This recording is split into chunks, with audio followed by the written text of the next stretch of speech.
What's up, guys? What's up? What's up? Thanks for hanging out on a Saturday night.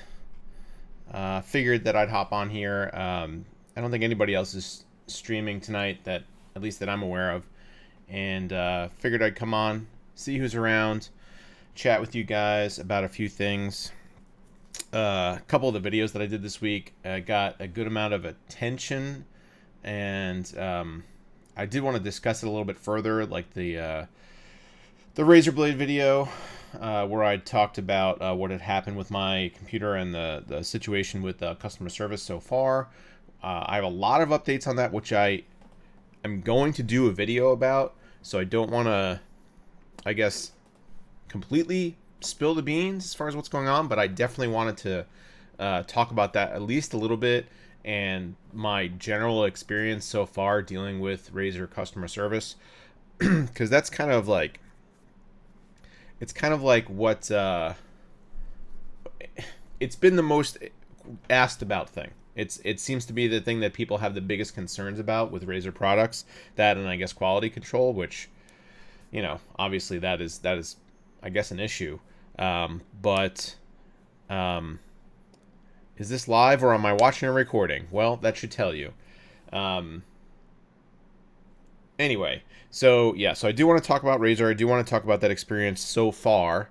But I also wanted to talk about things like Prime Day, because that was seemed like this year Prime Day was kind of a bigger deal, or it was like it had better things going on than in past years. Like, I remember the last couple of Prime Days have been really kind of lame. Like, there wasn't really anything that I was excited about. Wasn't anything that I bought. I mean, I looked through all the listings and there's just like, who would even want any of this stuff? It was all like just basically all Amazon products. But this year there was some real deals. There was some actual things that I was tempted to buy, things that I did buy. And I did put up a video on my Patreon, just of me unboxing most of what I did buy on Prime Day. So I wanted to see if you guys had any I don't know, any good pickups, anything that I maybe that I missed. I did like look through like all the lists and whatnot of all the items that were on sale, but I'm sure that couldn't have been all of them. So yeah, see if you guys had any good deals on Prime Day. Because I think like in other countries there were different deals going on, and then I also wanted to talk a little bit about sound cards, because I put up that video earlier in the week on the Sound Blaster AE5, and I really enjoyed my time with it, because I to be honest, I don't have it installed right now. But I did for a little bit of time, and then I used it on my test bench to do some actual like comparative testing, and it seems like a really good unit. But I know that there's the vast majority of people out there just not using sound cards anymore. I mean, onboard audio with motherboards now is good enough where you really don't need a dedicated sound card, but there are people who definitely do audio related work that need something that's going to give them a fuller, truer sound delivery, and I mean that's what the sound cards are all about. So I wanted to see how many of you guys use sound cards, or if you had any questions for me about my testing of the AE5. But other than that, I just wanted to hang out with you guys, answer some questions, talk about life, and see if we could just hang out a little bit. And let me just scroll back up here and see what's going on, see who's in the chat, and see if you guys have any questions. So Eric Peterson, Andrew Shunk, who thought for some reason that I was late. I was not late. Maybe I started the stream like a minute late, but I was sitting here and I saw that. Satrathan, Trippy Rex, Ali MYB Plays, Charles Phillips, Gamola, Ken Kimmel, Stu Tonks is here. What's up? Stu Tonks runs GGF Events YouTube channel. Awesome builds and time lapses. Does way better water cooling stuff than I do. So check him out if you're into like really awesome builds. That's what he does. GGF Events. Shellback Tech, what's up? Ben Pratt, Jeff M, Danman 1012. What's up, guys? So no, not Eric. Eric, you didn't tell me I was late. Andrew Shank told me I was late. So you're all good. I have no beef with you, but Andrew, I'm coming for you, man. Look out.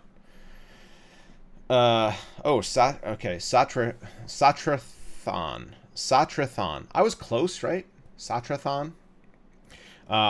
Odyssey OG, fill us in on the Blade. Any updates? Yeah, I'm gonna get to that. I guess might as well make it our first topic.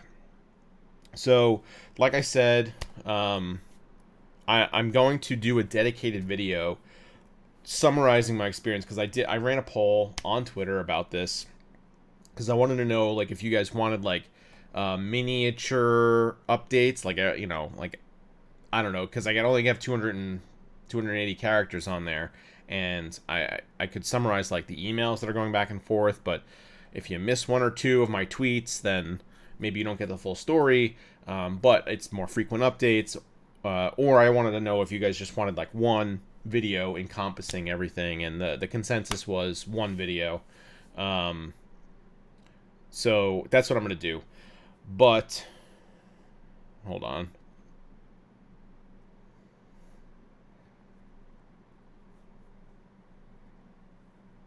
The end says, Brian, another detail you left out of the Razorblade video was how many inches it was. Oh, it's the 15-inch. It's the brand new one, the 2018. There's only the new 2018 blade is 15-inch. So, in any event,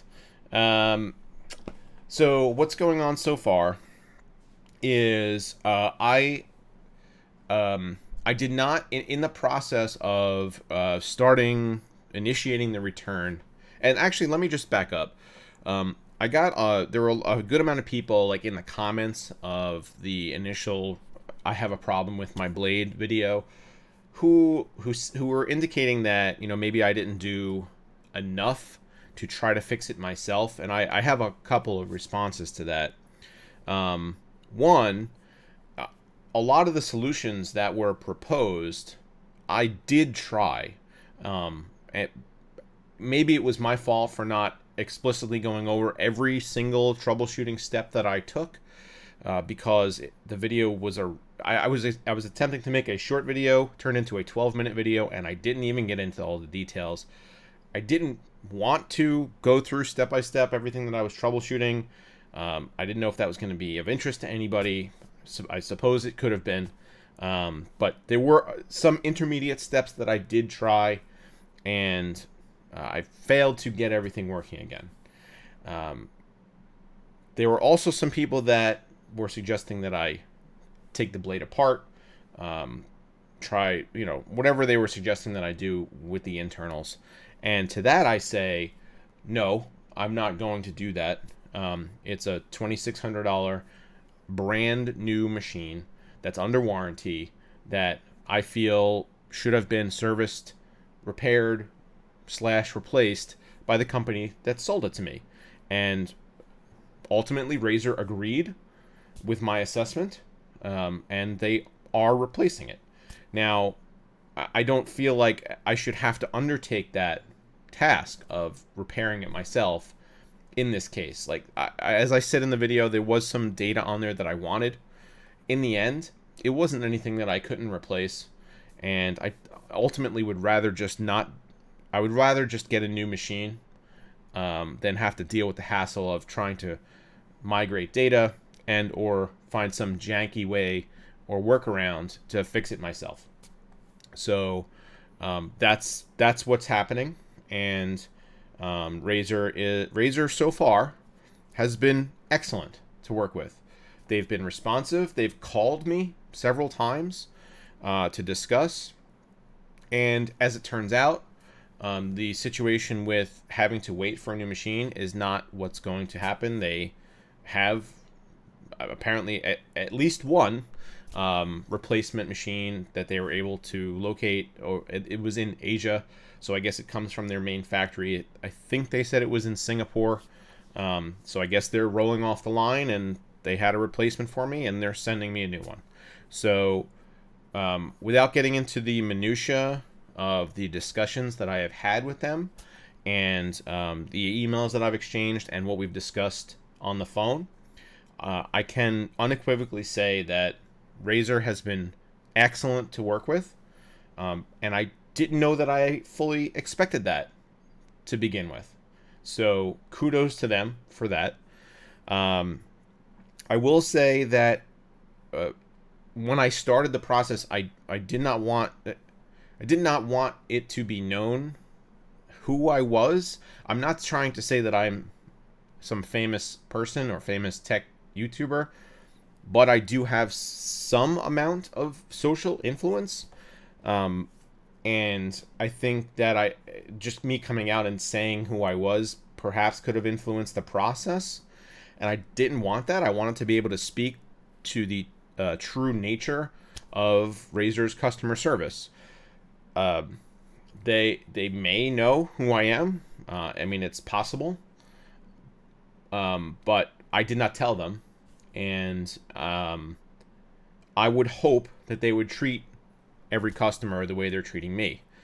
Now, I know that a lot of people in the comments on my video said, mentioned that they weren't really getting good customer service from Razer, and that is unfortunate. I don't wish that on anybody, especially when their products cost as much as they do. But I can't speak to that. I can only speak to what my experience is. And I often talk about this, not just in this specific scenario, but in many of my videos. When I'm testing a product, when I have a new case or a new graphics card or a new processor, or during doing a build, I only speak to my own personal experience because that's what I can talk to intelligently. That's what I can answer questions about. That's what I can relay my experiences with. I don't ever want to talk about hypotheticals. I don't ever want to discuss what other people have found. I mean, unless it's like some kind of scientific consensus. Same thing with this experience. I know that perhaps Razer has not the best customer service reputation. However, in my experience, they've been very good. And I can say others have experienced something different, and that's true. And I could also say that on my end, they've been very good. And I that's what I can answer questions about. That's what I could talk to. So I guess without going into more detail, because like I said, I will be doing that in my video. That'll be out this week. That's been my experience so far. So I mean, if you guys have any input on that, I'd love to hear it. If you guys have any experience with Razer, with a blade or another Razer product, good or bad, let me know in the comments, and I'll try to scroll through and see what you guys have to say. And I think that's it. I think that's what I wanted to say about Razer. And let me check up on some comments here. Luna Grayson, when's the next Show Me Your Build episode? Show Me Your Rig. That's this week. I just filmed Season 2, Episode 1 this morning, and that'll be out this week. I'm undecided on if it's going to be my early week video or my late week video, because I do 2 releases a week. So, but it'll be out this week, so keep an eye out for that. And I've gotten some really interesting submissions so far this season, especially because I mentioned that I'm not only going to be really pushing like custom water-cooled builds, but the winner of this season is going to be a non-custom liquid-cooled system.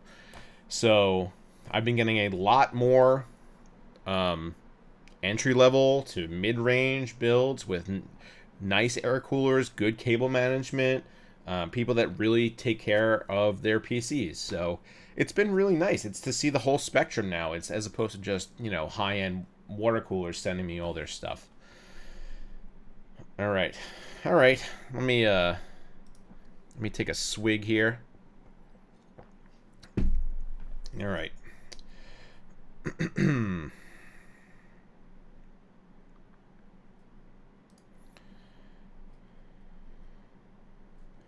All right, sorry, scrolling back up, trying to catch up to where I was.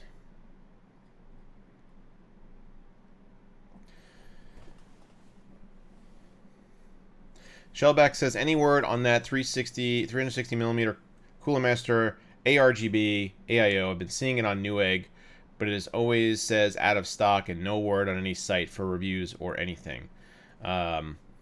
Nothing public yet, so sorry, I don't have any information there that I can share. Dan Man says, I want one video with you throwing the blade off of a rooftop. Well, that's not going to happen. I'm sure it would get 1 million views, but I'm not doing that.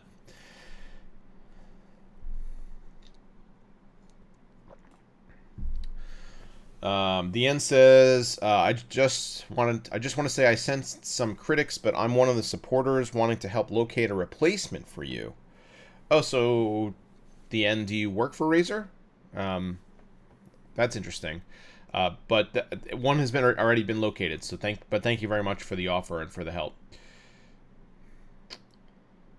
Rodimus says, sorry, I am late, but I made it. Thank you very much, Rodimus. You are my moderator for this stream, so get that banhammer going. Weston Barr, hi Brian. Hey Weston, what's going on?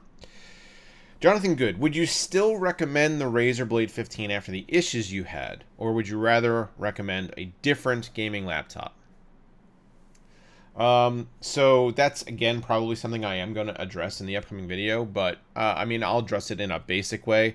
I think I'd still recommend it. It has a lot of unique features that even the other laptops with similar specs that I reviewed don't have.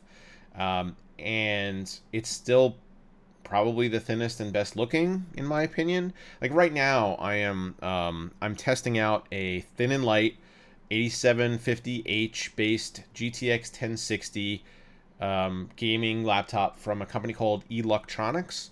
I don't know if you guys are familiar with them or not, but they're a small but growing gaming laptop manufacturer, and I was lucky that their sample arrived literally the day after my blade went down. So that was just really fortunate, coincidental timing. But I'm testing that out, and it performs excellently. But it has a different kind of build than the Blade does. It has a number pad on it, which, if you guys watched my review of the Aero 15, I don't like that in a laptop. I don't think it's necessary, especially for a gaming laptop. Perhaps for some kind of business laptop, okay. But when you're dealing with the thin and light form factor, the size of the chassis matters, and your typing experience matters. So where you put your hands when you have when it's 10 keyless versus where you put your hands when you have a number pad, it shifts left or right, and it's something that it's very hard to get used to. And I end up, because there's no like separation between the number pad and the keypad because there's such a small space. So I end up like always hitting the numlock button or something like when I'm trying to type, and then my hands get off centered. Just a really weird experience typing on that kind of layout of a keyboard, and I don't like it. And I've had this conversation personally on the phone with the owner of that company, like Electronics. I praised the performance of the laptop, but I said I got to be honest with you, I don't like the keyboard layout. And I mean, they took it in stride. Like he's like, I understand, it's totally different than what you're probably used to. So for me, the Blade offers a great combination of performance and good layout and good looks, and value. It retains its value as far as like resale, very much like a MacBook does, which is unusual in the PC space. So I still recommend them, even though they seem to be having a good amount of difficulties with this new batch of systems, and I hope they get it sorted out. If they don't get it sorted out, and people keep having problems, I mean, maybe I would say that I don't recommend them, but I guess for now I do.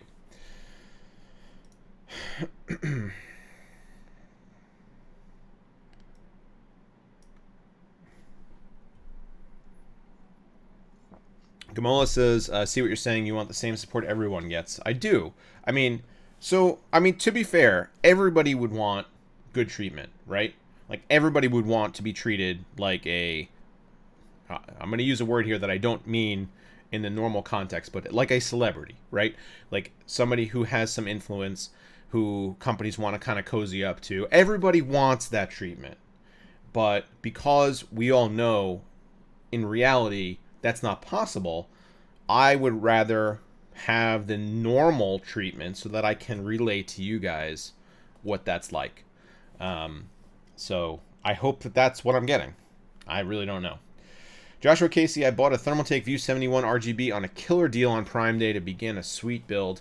I do really like that chassis, and I'm curious as to what your killer deal is. It's not an inexpensive piece. So, what was it on sale for? I'd be curious. Odyssey OG, aren't you concerned with the quality of the computers? The current Reddit thread has many complaints, and the history of their quality is incredibly low. I assume you're referring to Razer. To be honest with you, I have not read the Reddit thread. Because I have my own experience that I can draw on, and I've had a couple of their products now, and my previous blade was awesome. I had no problems with it at all. One of my viewers bought it from me, and he says that he's also having a great experience. So I don't know that I can really talk to the bad things that are happening. Like I said, I only talk about my own experiences, and so far, I mean, besides this new one, my past experience with them has been very good. So the quality of the computers, I still think is very high. There's a difference between build quality and malfunctioning parts. I guess if you could separate those, I think you can. And in my experience, that I haven't ever questioned their ability to put something together. It's just the fact that, you know, if things are malfunctioning, is that because the parts are bad or because their build is bad? I don't know, actually. That's kind of confusing. I think I've confused myself. I don't know. What do you guys think? Gamola says, I want to send my system for showing me your rig, but my video card sucks. That doesn't matter. Send it in anyway. I'm not guaranteeing that I'll feature it, but send it in. K3707, hey, what's up, people? What's up, man? Or woman? Anki Guo says, how to choose between the XPS 15 and Razorblade 15 as a college student. I looked at the XPS 15s, and the highest GPU you could get in there is a 1050 Ti, and the spec'd out model is, I believe, more than the Razorblade, and you could get the Razorblade with up to a 1070. So it didn't really make any sense for me to go with the XPS 15, but I've heard very good things about that machine, about its build quality and performance. But for me, it didn't really seem worth it, because I want the beefier GPU, because something else that people gave me some crap for in that video is saying that day to day what I use it for is just web browsing, because that's true. Like, I'm not just going to go lying and saying this is what I edit on, because that's not. I have a system here for that. But when I take it to go, when I go on the road, when we go on vacation, when I go to CES, when I go wherever, that's my main system. That's what I game on. That's what I video edit on. That's what I consume content on. So it needs to be able to do everything. And the XPS 15, while it's probably still very serviceable in most of those areas, I think the Blade would probably outperform it in most tasks. So it would be an interesting comparison, but for the same price, I think I'd rather have the better GPU.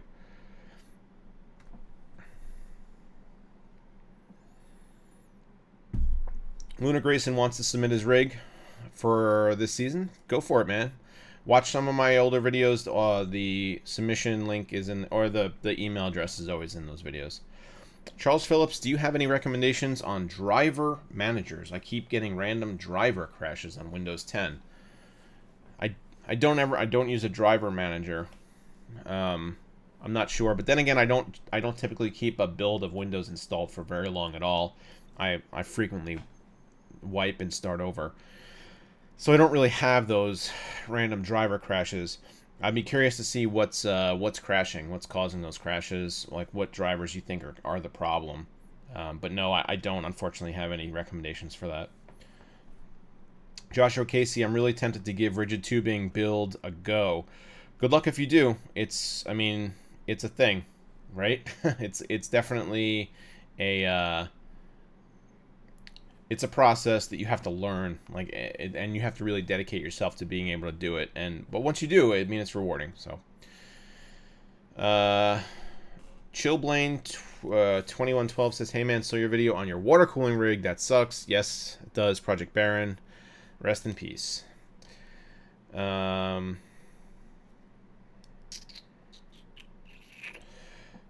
Serious question. With the issues Jay, Paul, Bitwit, and you have had recently, why do you even keep on with the water cooling instead of using an all-in-one? Well, for the most part, I do use an all-in-one or an air cooler or something. I mean, the system I'm using right now uses an AIO.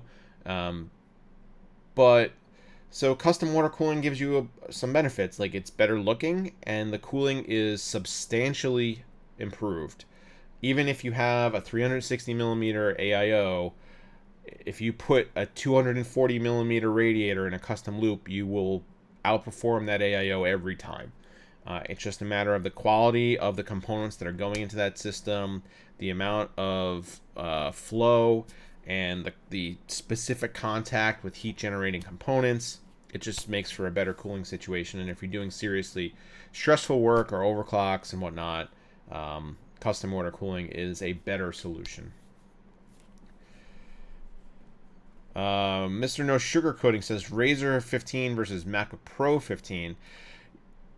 I would love to do that comparison, but I don't have a MacBook Pro 15, and the new ones are you know, really expensive, as I'm sure you guys know. And I'm not just going to go out and buy one for that comparison, because I don't really have any other use for a MacBook at this time. Look to people like Dave 2D to do that kind of comparison, or Jonathan Morrison.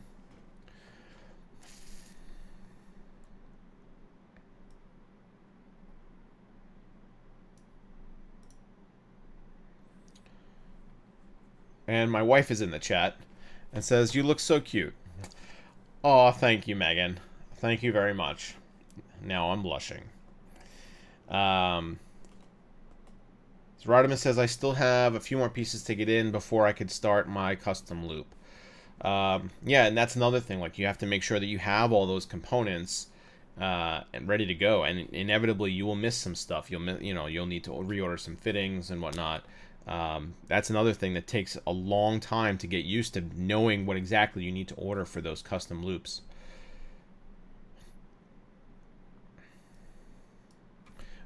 Prun says a very high number of Razer Lycosa were bad. What's the Razer Lycosa? I'm not familiar with that product. Ken Kimmel, what is your favorite ATX case right now? So just ATX, are you talking? Not able to hold like an eATX board? So I've said this probably in every live chat over the past couple of weeks, but probably still my favorite ATX case is the Fractal R6, and I have a Darkbase Pro 900 that just came in that I'm going to be doing a project in, and looking forward to building in that. I've heard really good things about that case too, because the Darkbase 700 was one of my favorite cases from last year, and the 900 is supposed to basically be just the be-all and end-all in the Be Quiet lineup. So Be Quiet always makes really good stuff, and I'm looking forward to that. But I don't have the experience of building in it yet, so I can't say for sure. And I'm also doing a build in the NZXT H500. So I don't expect that to like crack my top 2 or 3, but at the same time, I have high hopes. I like NZXT's products also. Super chat came through. Ken Kimmel, thanks for the answer. You're welcome, man. Thanks for the $5.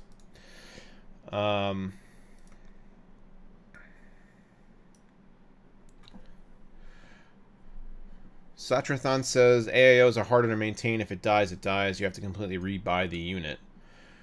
That's true, but I don't think that that's why people are building custom loops. I think there's a lot of other reasons than that. I mean, you still do have to maintain a custom loop, and the I don't know, the labor cost and investment, time investment cost in that, you could say compares poorly to what you have to put into an AIO, which is 0 until it breaks, and then you just buy another one.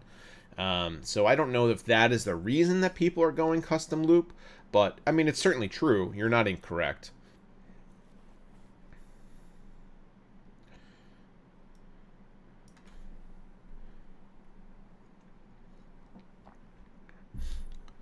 New Plays says, what does it mean if my PSU is making a ticking sound while my system is off?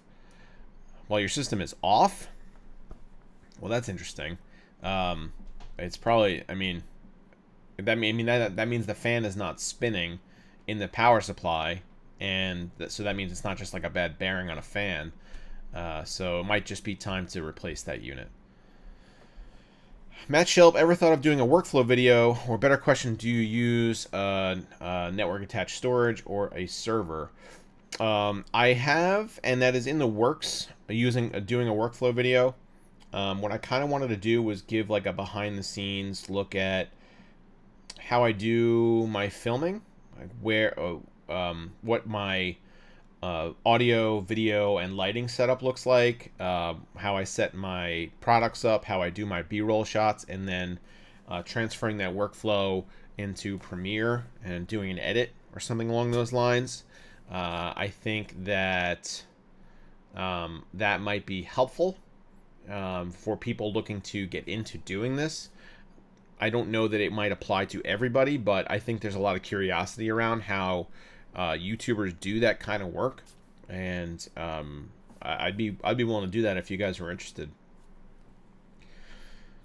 Chillblane, have you ever thought of building a Hackintosh? Nah, I haven't. Not really interested in it. Ken Kimmel says XPS has an i9, faster NVMe. Sure, yes, that's true. But the i9 versus the i7 is an improvement, but I mean, it's a trade-off, I suppose. When you're talking about you're trading an i7 for an i9 and then downgrading your GPU to a 1050 Ti. So overall, I think I'd rather have the more rounded package in the blade. New York Mike 412 says, just picked up a Razorblade 15 1070 and haven't had any issues so far. I've only had it for 2 days. Should I be worried for problems? Well, don't be worried. Just be mindful. I mean, if you see something going wrong, don't assume that it's normal. Like, you know, the blade has a good warranty, and from my experience, decent customer support. So contact them, see what they could do, see if they have any suggestions, or see if they want to take a look at it. So don't be worried about it, but enjoy it. It's a really good machine. But just, you know, if something comes up, address it. Don't just let it go. You pay too much for that product to just ignore problems. Super chat from Joshua Casey. Appreciate the answers, and let's get you to 50K. That would be great. At the start of this year, I was at like 19,000 and change. And when I went to CES, my goal, when I was trying to set my goals for the year to come, I said I wanted to double by the end of the year. So I wanted to get to 40K basically. And right now we're at 27,230. And so it's, you know, we're more than halfway through the year. Now, granted, in recent weeks, viewership has honestly picked up significantly, and I really appreciate it. I don't know if people are sharing my videos more, but somehow, like, more people are noticing my content, which is awesome. I hope that everybody who's subscribing is doing so because they feel like they're taking something away from the videos. But if things keep going this way, at this rate that they're at, I think Social Blade says that I'll be at like 38 38,000 by the end of the year, which would be great. We'd almost make the goal, and it sets us up nicely moving forward. So hopefully, but yeah, 50K would be great. Hope I get there someday. I mean, obviously, I hope I get further than that, but 50K is a really good goal.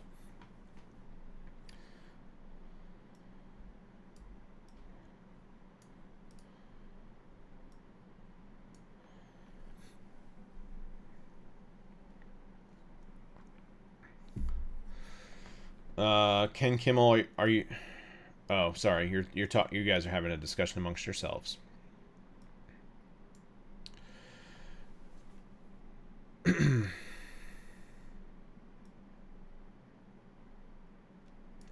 Josh Casey says $125 on the View 71. I think it retails for 200. I think, could be wrong, but I think that it retails for 200 or somewhere around there. So that's a really good deal.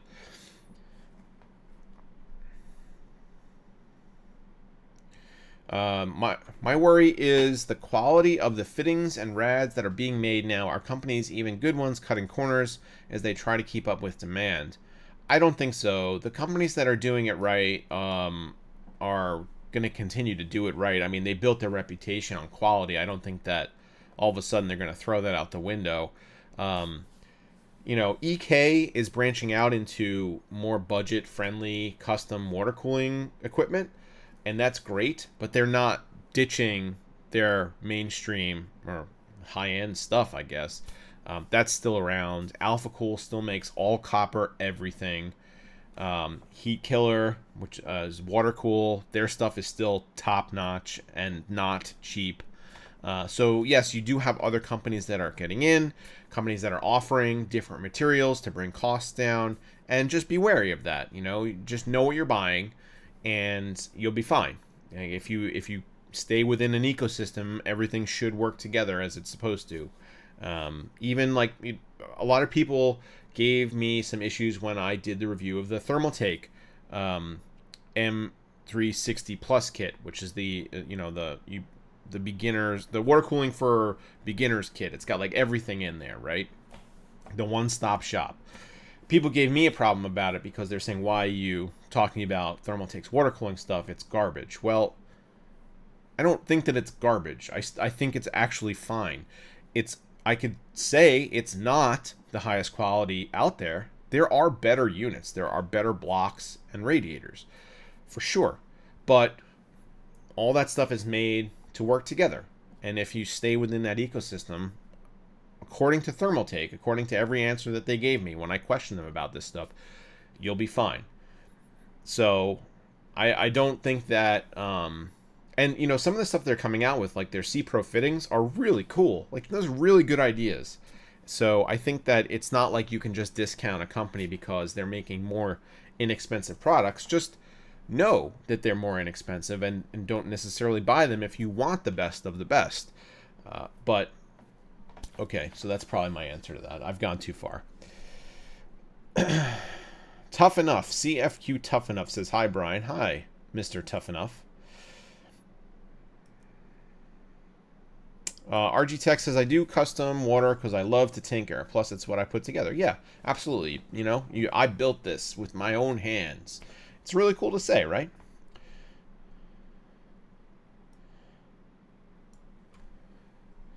Puerta de Muerte. Muerte.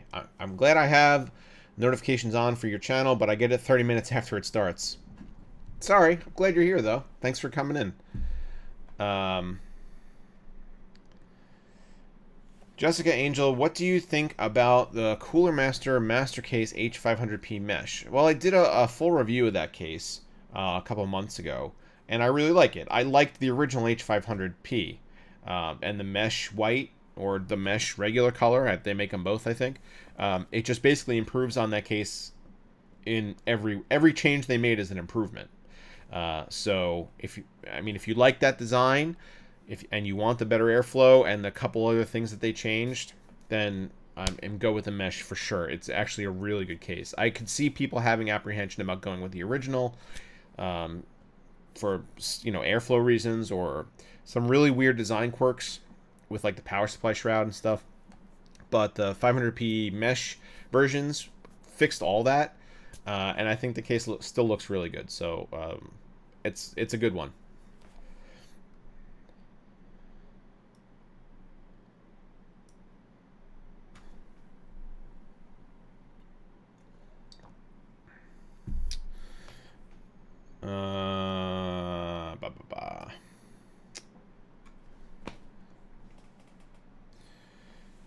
Okay, New York Mike, in your experience, what are some must-have dongles for the Razorblade 15?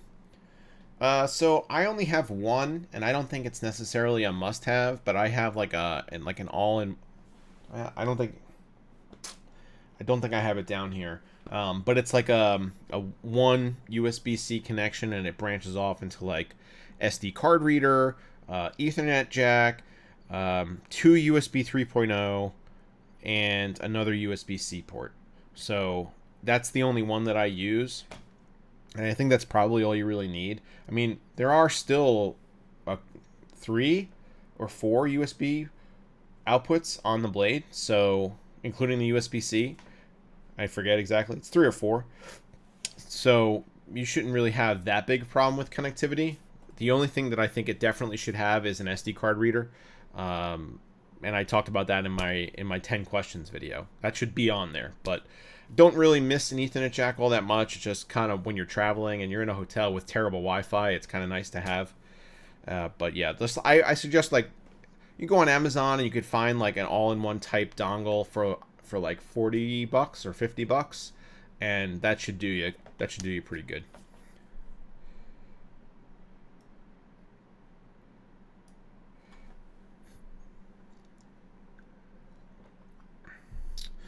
So I did also want to talk about a couple other things that I mentioned like in the beginning.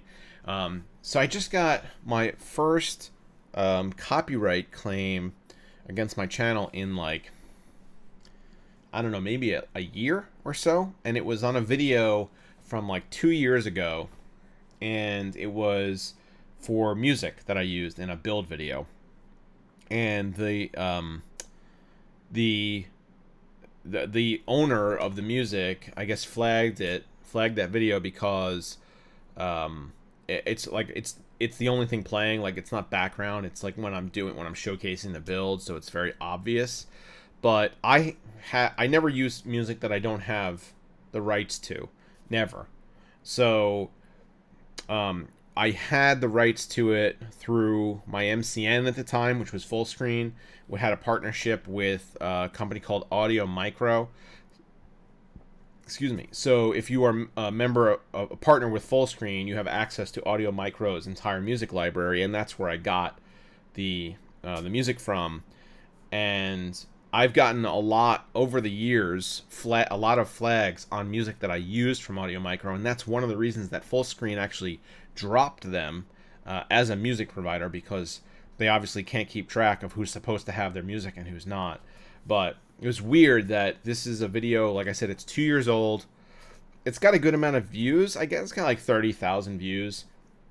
But like now, daily, it gets 1 or 2 views or something. It's just so old, and the system that I built in it is now almost irrelevant. So I was like, I got this copyright claim, and I was talking to my wife, and I'm like, do I even really need to fight this claim? Like, it's not pulling any revenue for me at this time. It almost doesn't matter, but I don't want that, that copyright claim against my channel. So I did submit. It's like an explanation as far. It's like an explanation as far as what, how you have the rights to that music. And for the most part in the past, I've been successful in fighting these kinds of claims because, like I said, all the music I use, I always have the rights to. But it's just weird that it came out of nowhere like that a video that was that old, that doesn't really get a lot of viewership anymore, is something that, somebody would find and claim. But I guess that's what can happen on YouTube, and that's one of the dangers that you face as a creator, is that at any point, anybody can claim your content as theirs.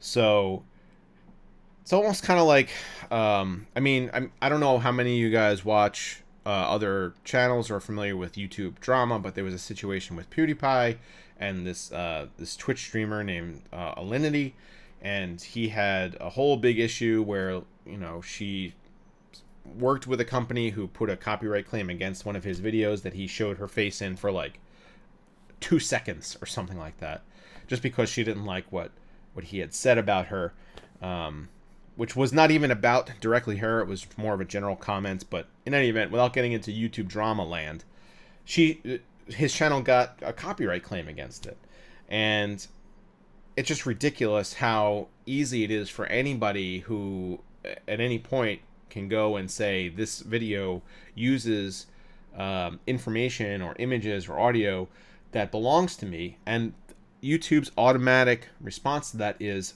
not, well, prove it. The response is, okay, we believe you. Content creator, you have to prove it. You have to prove that you had the rights. So it's unfortunate that that's the situation, and it's where like a lot of people, where a lot of the lawsuits surrounding fair use have come in. Where is there any merit to these claims? And a lot of times the answer is no. So I kind of went off on a tangent there, but it's just it's kind of like the Wild West right now with YouTube continuing to explode in popularity and viewership, and content creators now really focused on the online market. You know, like the drivers of creativity are here. They're on YouTube, and it's gonna be hard for that to continue to be true if it's so easy for others to just try to yank their revenue right out from under them without any real proof. So, but hopefully that video doesn't cause any problems. I hope that, you know, YouTube reviews it and says, okay, you had the rights to the music, and then I get my ad revenue returned for the 2 views it gets per day.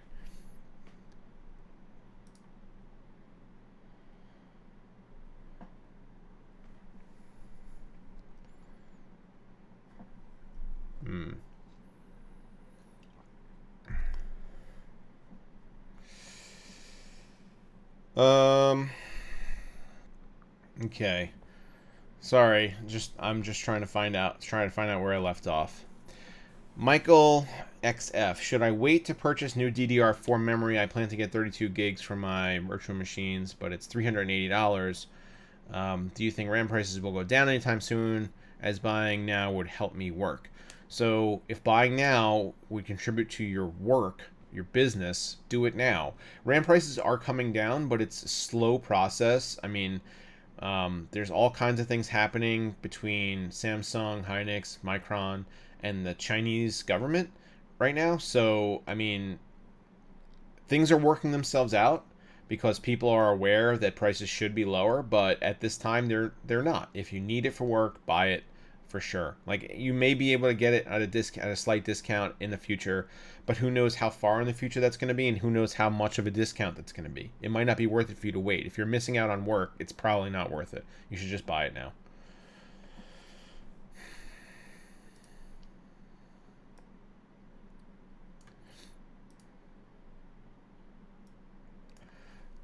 And then Peters 08 says, too bad the Blade doesn't have the Ethernet jack.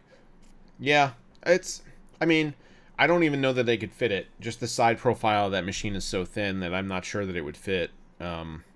Maybe. They'd probably be able to find a way to do it, but that's not really something that I miss. I miss having an SD card. Cyber Potato, first stream, longtime fan. Well, thanks, Mr. Potato.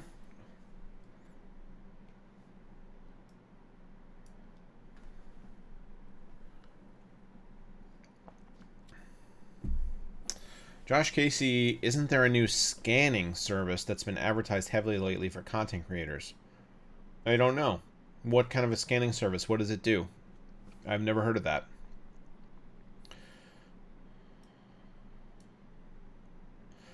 Jake Legg, water cooling can have catastrophic failures. That will ruin your day. Project Baron comes to mind. That did ruin my day. That ruined my several weeks. So yes, it can happen. I mean, the hope is that it doesn't, and the majority of the time it doesn't. The catastrophic failures are few and far between. but they happen. I mean, that's something you need to be aware of. Teddy here says, I really dislike that the onus is on the content creator to prove that they have the rights and anyone can copyright claim. Yes, absolutely, that is a problem.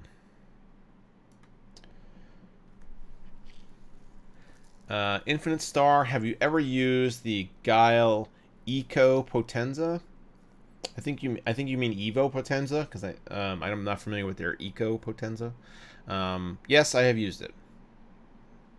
Is there a follow-up to that question? I have used it. Matt Shelp, so Michigan wine, yay or nay? I don't know that I've ever had any Michigan wine. Is there a big wine country up in Michigan? I don't think I'm familiar with that. But I am not. I don't know. I'll try it. I'll try anything. Joshua Casey says it scans. Oh, the scanner scans for their content on other channels, if I recall it correctly. Oh yeah, I mean that's been around for a little while. And unfortunately, there's no context to it, and there's nothing that allows whoever is doing the scanning to see if those people had the rights to use that material.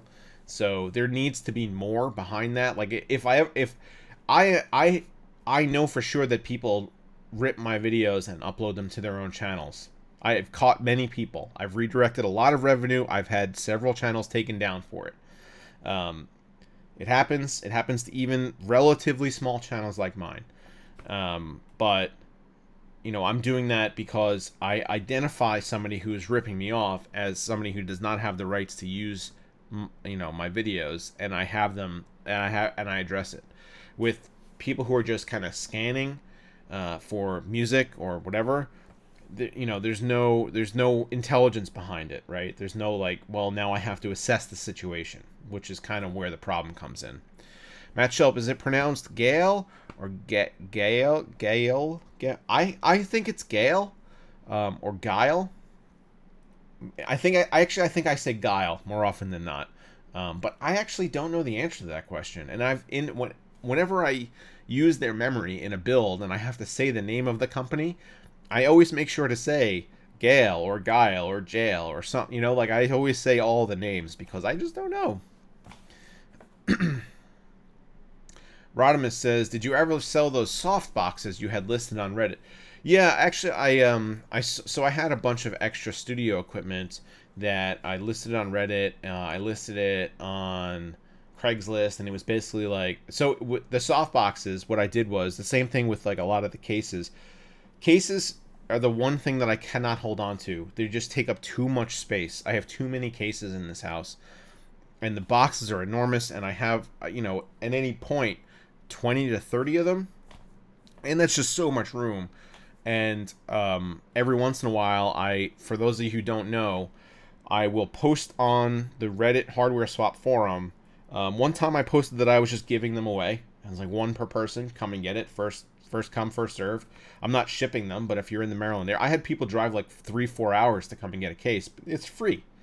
And then the next time I did it, because I had such a ridiculous response the first time, and I couldn't really parse all of the responses I was getting, I sold every case for 10 or 15 bucks just to cover my time, basically. But it was I'm clearly not making a profit on this stuff. This is not making me rich, and it just kind of covered my several days of organizing these sales. And in that, I also listed some of my studio equipment that I had since replaced, and included in that was a couple of soft boxes. So, big roundabout way of saying yes, I did sell those soft boxes. I sold them for $10 or something like that. And the person who picked them up, who bought them from me, I guess was a viewer, knew who I was, and he said he didn't. I don't know that he really had a use for them. I asked him what he was going to do with them, and he's like, I don't know. But I guess he just wanted them. Maybe he was going to get into photography or something. But in any event, yes, they sold.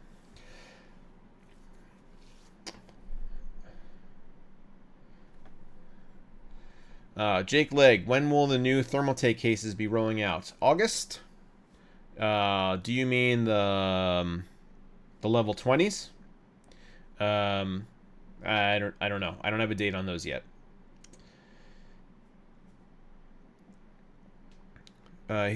Jake also says, I waited a long time for the Inwin A1 to release and was disappointed. Were you disappointed in the case, or were you disappointed because you had to wait a long time? Because I actually think the case is really good. Michigan, Girish Sardi says, Michigan, I have a suggestion. Ferndale Nectar Mead. So mead is a funny thing. I do like mead, but I can only drink it in very small amounts. I can't drink a lot of mead. It gives me headaches. It's just too much sugar. So that's probably not something that I'd go out and buy. If I had, happened to cross it, I sure would sample it. But that's unfortunately, I can't drink a lot of mead. Joshua Casey's going to start a channel called BP Customs. Man, you do what you got to do, but I will hunt you down. Matt Shelp, lots of good wine here. Thought you may have tried it already. No, I actually didn't. I wonder if it's legal to ship. Well, it matters the state that you're shipping to, not the state you're shipping from. And you can ship wine to Maryland because we get wine delivered here all the time. So yes, you can. Panzer Shrek says, currently working on rebuilding an old LGA 1155 system because the old motherboard died, but everything else still works fine. Was easier to spend $100 to $150 to replace a few parts than buy a new system. And that's reasonable. I mean, I'm sure a lot of people with builds of that era are kind of in the same situation. Those are now getting to the point where some components could very reasonably die. So I have a video coming up on an X79 system, and for the longest time I was having a problem because I couldn't source a motherboard. Asus was going to send me one, and then something happened where it was an engineering sample, and their shipping department didn't want to send it or something. So I ended up just kind of saying, all right, it was like 2-month process trying to get them to ship me this board. And they unfortunately they figured out that they couldn't. So I was like, all right, well, I guess I'm just gonna go find one. eBay prices are like $400 for used motherboards, X79 boards. These are from 2011, 2012 era. And so I ended up just buying a Chinese knockoff board on Amazon, and it's over there. It's on my test bench right now. It's running. It works fine. But it was like $150 or something, and it's only got 4 DIMM slots. It's supposed to be running in quad channel right now. That's not something that I've done any testing on yet, so I guess I'm not sure, but it's all 4 DIMM slots are working. It works with the chip that I have. So I'm going to be doing a video on, like, can you still use, this older tech to do things like video editing on, which I assume that I can, but just, how efficient is it? But I feel your pain with trying to find the older components, because trying to source this motherboard was kind of a nightmare, and I was figuring that I could go and find one fairly cheaply, and that was not the case. Like, there is a huge demand and not a lot of supply of X79 boards, and I assume that because it's an enthusiast platform, it has a longer shelf life, a longer lifespan than something like 1155. But at the same time, I'm sure 1155 products are going to get to the same point at some time.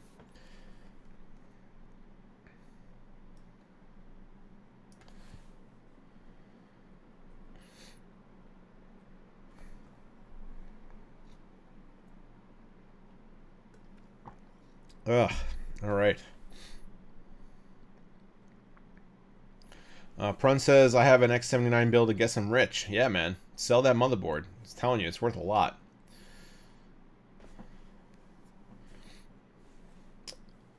All right, so one more thing I did want to talk about, and I'm interested to see if you guys have any thoughts on what I wanted to discuss, but that's sound cards.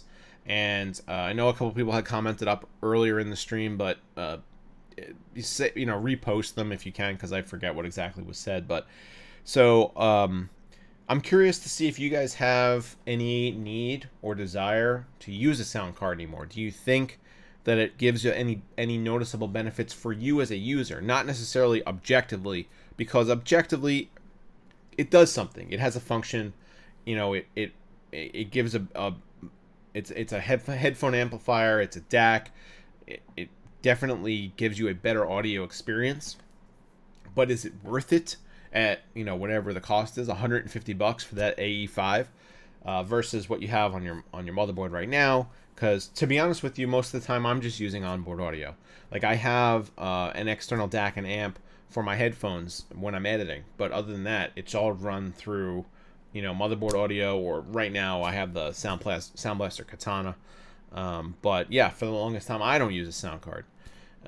But be curious to see if you guys do, because when Sound Blaster sent it over to me, I talked to them about getting the Katana, and they said that they were going to send me the Katana, and they said we also want to send you the AE5. And to be honest with you, my first response to that was, why? Like, you know, why do I want this? And they said, they explained to me what the benefits were and what I might want to use it for. And I said, well, how about we do this? Why don't I do a video where I try to figure out if it's worth it to have a sound card in 2018? And they said, that's a great idea, because I think that even they don't know if people really still want this kind of a product. And I'm sure like professionals will always need a sound card, but the general public, the general consumers, do they?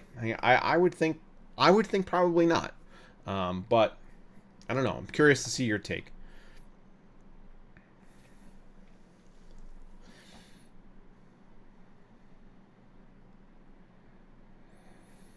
Jeff M asked me another question about wine. Speaking of wine, have you ever been to Biltmore Estate here in North Carolina? I'm definitely not a wino, but I think their wine is pretty good. At least the Merlot and Pinot I got last time I was there.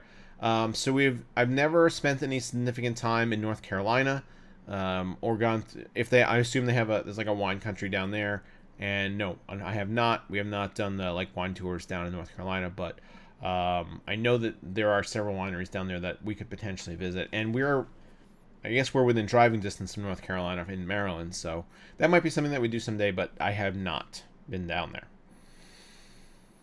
Ken Kimmel says, no sound card. There isn't really high-end audio gear for PC. There isn't really. Well, that's not true. There is definitely high-end audio gear for PC. The question is, do you use it? And I guess you don't. But that's fine. Not a lot of people do. But yes, it's definitely available.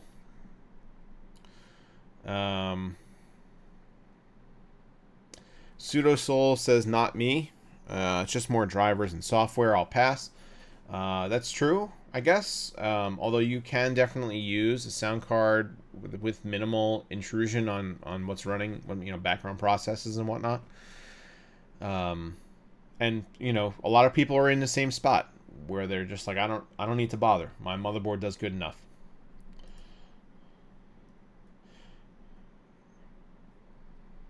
Gareth Sardi says, RGX 58, X79 are like $300, $400, $500. Yeah, absolutely. That's what I was trying to find. I was trying to find like an old Sabertooth board or something, and they're all $400+ dollars. Panzer Shrek says, my hearing isn't good enough that I could tell much difference between discrete audio cards and onboard, and that's fair. I'm sure a lot of people are in that spot too. Like it doesn't matter. Like the benefits are not real for them. Matt Shelp says, I use a SteelSeries Arctis 5, but I haven't tried high-end headphones other than my AKG BT500s, but I'd be interested to try some Sennheisers. Sennheiser makes some great stuff, and that's what you need a high-end DAC and amp for, are those high-end headphones to drive them, because otherwise there's not enough power to make them sound like they're supposed to sound. So that's a good use case for it. Silky says, I love my Zonar, I guess?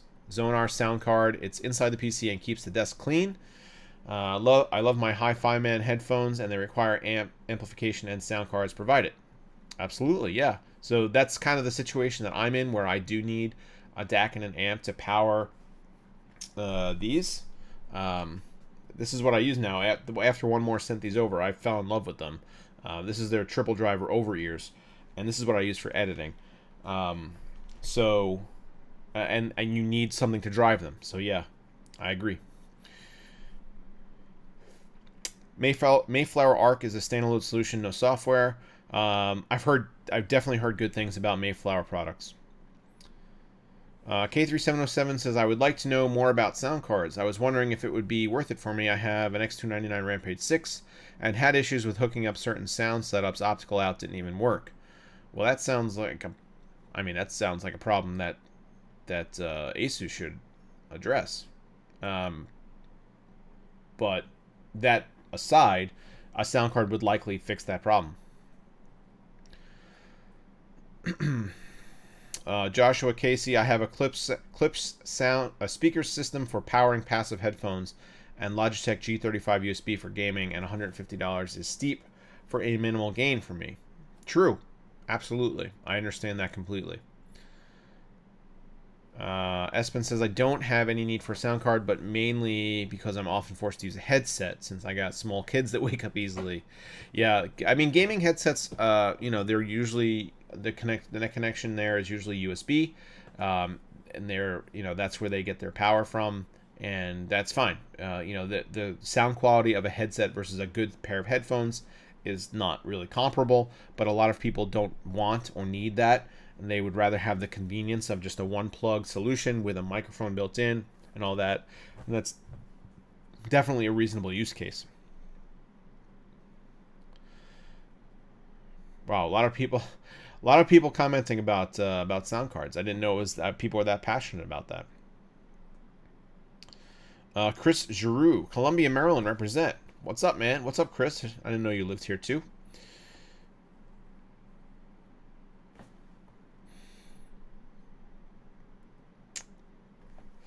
Jake Legg says, shit has a huge following in headphone DACs. Yes, shit, SCHITT. I did also look at them before I bought my Sennheiser GSX 1200. They also apparently make very good stuff, but I don't have any hands-on experience with it. But I definitely read and heard good things about them.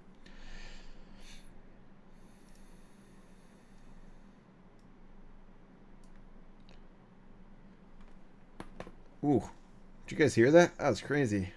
I felt good. All right, so just I guess a couple more comments, and then we're gonna call it a night. We're at about an hour and 8 minutes right now. Mark Connors asks, recently got a Ryzen 2700X. Is it typical to have 10 to 15 degree fluctuations while idle? No, that means that something is running. You have some background processes going on that are causing causing one or more cores to boost. So look into what processes are running. Control-Alt-Delete, go to processes, take a look. Manny Media Tech, what's up, Brian? How's everything with you? I didn't receive notification you were live. Sorry, man. YouTube is messed up. You know that. Yeah, but you could go back. You could rewind, watch the VOD, I guess. Sorry about that, but thanks. I'm glad you could join us for at least the end.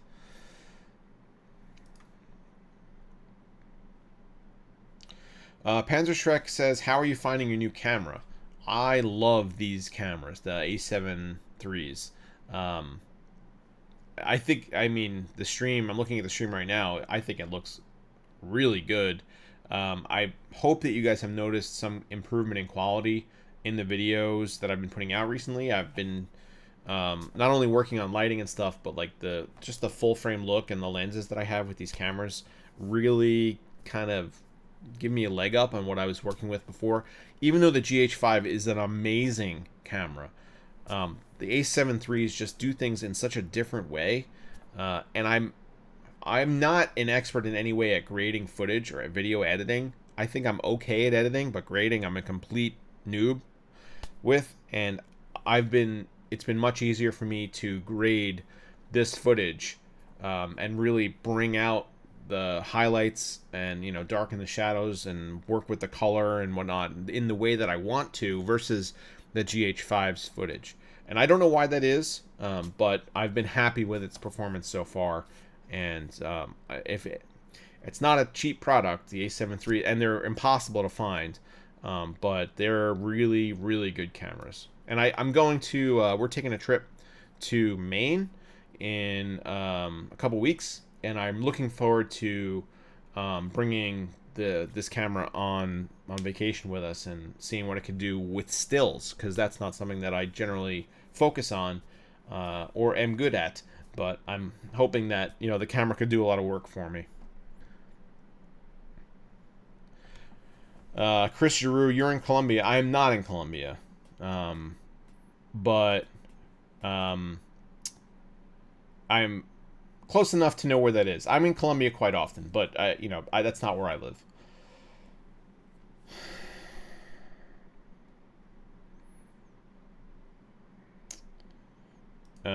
Okay, I think we've hit the bottom. We hit the bottom. Yeah. So that's kind of it. X Flame X says, "How is the Razor Blade?" I talked a lot about the blade earlier. You just have to rewind and listen, because I did comment on that, and I'll be putting out a video on the blade later this week. All right, so that's it. I think we're done. Thanks everybody for hanging out on a Saturday night, spending some time with me, asking some questions.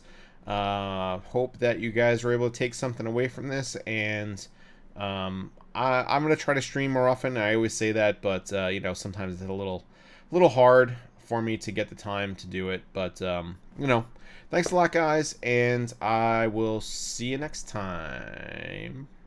Bye.